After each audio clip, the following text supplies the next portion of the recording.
I'd love to actually pick your brain about this. And because Randy and I, like you've heard, we talked about how there really shouldn't be any hate towards people who are leaving the profession, because not everyone's meant to be an athletic trainer. Maybe they went through all the schooling and then they found out, you know what, this actually isn't for me. And you shouldn't be forced to work for the next 40 years in a profession that you don't love. So I just want to talk to you a little bit more about that. How I love how you said there shouldn't be shame in leaving the profession. And I feel like I haven't heard that a lot from other ATs.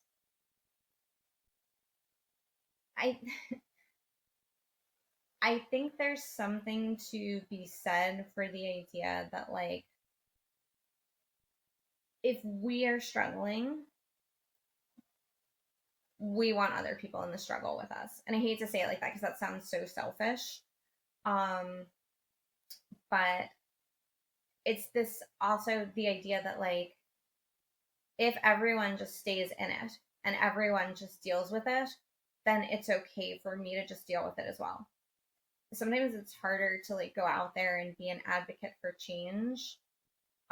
Sometimes it's harder to accept that like this isn't for me and I need to make a change for myself. And sometimes it's easier to just kind of stay where you are when you see that's the way everybody else is doing it.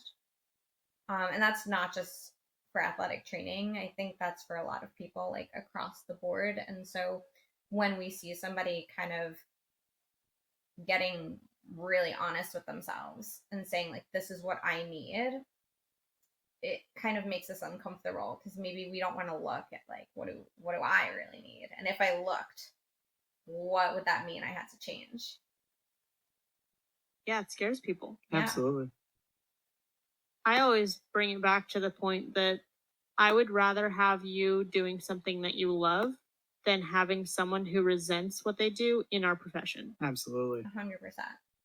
And absolutely trying to figure out what it is. Like, is it actually that you don't like athletic training or you don't feel fulfilled? Or is it that you're just burnt out and you need to address that? And I think what's very unique about athletic training too is we do a lot of things that other professions specialize in. You know, we have our hand in rehab, you know, we do emergencies and we do evaluation. So, you know, one thing that attracted someone to athletic training, you know, they were thinking one thing like, oh, this is awesome.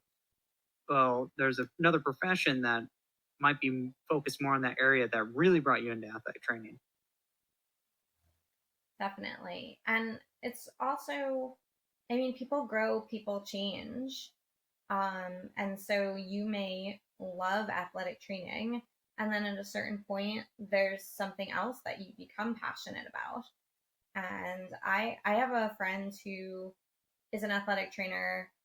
She was an amazing athletic trainer, and she was trying to figure out how to kind of keep her athletic training backgrounds and maybe transition into something else, and was thinking about going to PA school, right? I see that as a really common path. And she kind of only saw these certain pathways open to her that all had to do with athletic training. She ended up taking a step back, and now she is a professional photographer, and she loves it, and she's so happy and so fulfilled. And that's, you know, something that thinking about what brings you joy, she really decided to take her hobby and make that her full-time profession. And seeing how happy she is, I mean, how could you resent somebody for making that realization? So there's things that are, you know, maybe are your career in your life for like a season, and then you move on to something different. And I have to say, it's really interesting because like during the whole pandemic, one of the things that we heard so much about businesses, the businesses that were successful pivoted. And that was looked at as something good, right? Businesses that were too slow, weren't nimble enough, couldn't pivot, didn't succeed because things changed, the world changed, and they need to pivot. So if that's a mark of success for other businesses, why would it not be a mark of success for an athletic trainer to be able to say, I did this for X amount of years, but now my life situation, right? Not the whole world, but my world has changed, and I need to pivot into a new direction. That should also be seen as, you know, an honest assessment of where you are, where your world is, and your ability to be nimble and change. I love that. Yeah, I think that was awesome. I was while you were talking about that, I was thinking this would be a great little bonus that we put up like on our YouTube or Yeah, something. that'd be cool. I like that. There's no shame in leaving the profession if it's not for you. Absolutely. Yeah, I mean, and honestly, like, you guys are so right, because I don't know where that comes from, and I don't see that in other professions.